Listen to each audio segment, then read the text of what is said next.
There are some other things that I wanted to talk about. One of them is the new group technical director doing his first round of interviews this week, George. I know he's chatting to the radio, wasn't he? And you and Alfie went to speak to Johannes Spors. Everything I read, everything I heard seemed pretty positive. How was he? Yeah, I mean, he's still only in the job a couple of weeks. He's still sort of assessing everything. He's based at Staplewood, so he's mainly focused on Southampton, even though his title is as a group technical director. He'll still do little bits with Gostepe and Valenciennes, but he seemed like a very engaging person. I think Adam mentioned it to us when you walk away from the conversation, he feels like someone you kind of trust to run the club, and his track record is very good. I thought one thing that was quite interesting when I asked him about the recruitment, because he wants to go and sign young players, and it's quite interesting. That's something that Ivan Juric has complained about quite a lot, that their best players are your Tyler Diblins, who are 18, 19, and Sulemanas and Fernandez, who are young 20s. And I think the core of the squad, the 25, 26, 27, 8-year-olds, they're the players who you also need to be at the level. And when you're constantly going out and signing young players, I feel like the cream is always taken off the top. And I asked him, are they going to sort of readdress that balance? And he says he doesn't really see a difference between young players and older players. And I think in the Championship, you can get away with that a little bit more. He said himself that the Championship is far more of a physical league. So being younger means you can probably play more games, even though Mateus Fernandes has apparently been pulled off because he's 20 years old and can't do enough. But I think it's quite interesting. I think he's probably someone he's clearly a recruitment expert, and he has overseen promotions previously, 3 when he was at 777 Group. So he does know how to get teams promoted, although he's not worked in the English game. I think they will probably have to once again be smart with who they go and get. I don't expect them to have loads and loads of money to spend, even if they do go and sell Diblin and Ramsdale and maybe Harwood-Bellis, some of these players who can go for big money, but they'll have to be smart. And the fact he come out and spoke about how he knows they're going to be in the Championship next season is quite clear what they're preparing for. And he's preparing to play a similar brand of football, whether Juric is there or not. So they clearly know what they're going after. Hopefully now they can use the 3-4 months of preparation time that they've got from a recruitment standpoint to go and get the recruitment right. And not only to get it right for being in the Championship, but to go up at the first time of asking and then actually have a squad that can compete in the Premier League, rather than needing to completely refresh the squad if they are to go up the first time of asking, which is what they ultimately need to do. What did you make of it all, Glenn? I mean, I was, as a fan, you kind of go, well, this is good, but it is very much abandoning in the Jason Wilcox, Russell Martin stuff, isn't it? They're having a bit of a reset there, clearly. But you'd expect him to say all the kind of things he said, I guess.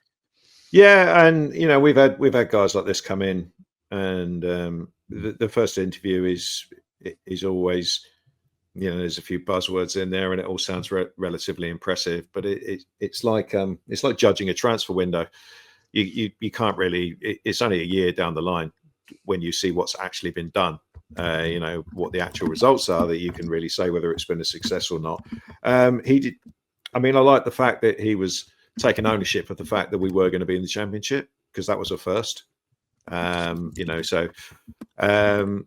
obviously the planning for that has started already with that in mind. And I think it's important to know where you're going to be, and we're certainly going to know pretty early this year. Whereas last year, obviously, with the playoff final and all that, there was a very small window. We could have been in the Championship, in which case the finances would have been very, very different. Or and as it turns out, we went up. Whoopee, wasn't that good? But now. So we know where we're going to be next year. He knows where we're going to be, and he can plan for it. So, and he was talking about going straight up, which is, he wasn't talking about a 5-year plan to get back into the Premier League. So he's obviously been tasked with, making sure that we are competitive at the top end of the league. And I just said this before. I hope they go the whole way and really target automatic promotion, not just being in the hunt. To give yourself the best chance of surviving in the Premier League, if you're going to have a plan, have a 2-year plan, which is to, blast through the Championship and get promoted automatically, and then have a chance of staying up the following year, as George was saying. Build, have a squad that you can hopefully step up a damn sight better than some of the third-rate players we've got this time around. I mean, I get calling out individual players, but I mean, anyone who looked at our squad when we got promoted last year would have looked at, for example, James Bree and Ryan Manning and say, never ready for the Premier League, never in a million years. But here they are. They've both played numerous games at Premier League level, and you just can't afford to do that. But yeah, so there's he's obviously got a plan for a couple of years, but obviously you've got to get the first year right, and you can't take it for granted that you will. The young player comment to me is a little bit worrying, because we've been down that road before and that didn't work. Yep. So I do think you do have to have a smattering of senior players, and as Jules said, our senior players have they've really been most of the problem the last couple of years. Since we let the likes of Fraser Forster and Amo-Ameyaw go, and ultimately James Ward-Prowse left when we went down last time. There's not many players who are kind of over 25 who've made a big contribution to steering the ship. I mean, Bednarek's having a go this season, but it's not been fantastic from that point of view. So he didn't say anything controversial, but I hope that he's got his finger on the pulse regarding this manager, and he gets that sorted in the next couple of days. That's the big one, isn't it, Liam? He must have an idea about which manager he's going to bring in, and you'd think he's going to be the hardest working man in Southampton for the next few months. Yeah, so having caught up with a lot of the interview stuff that was done with Spors, I was relatively impressed by what he said. That being said, it is going to be stuff that you say to the press, so you have to say the right things. You can't say certain things. There was questions that was asked of him though that he didn't necessarily answer completely. So, for example, he was asked about Juric being there next season, and he didn't skip the question, but it was kind of a not definitive answer. So, I think if we're honest, I think he's probably already got his eyes on his replacement. He was asked about Danny Roll down the Championship, and he said he knows Danny Roll, he's got a relationship with Danny Roll, and it's his job to keep an eye on talent across the whole of football, which is promising. There's lots of signs about potentially Danny Roll next season being the man in charge.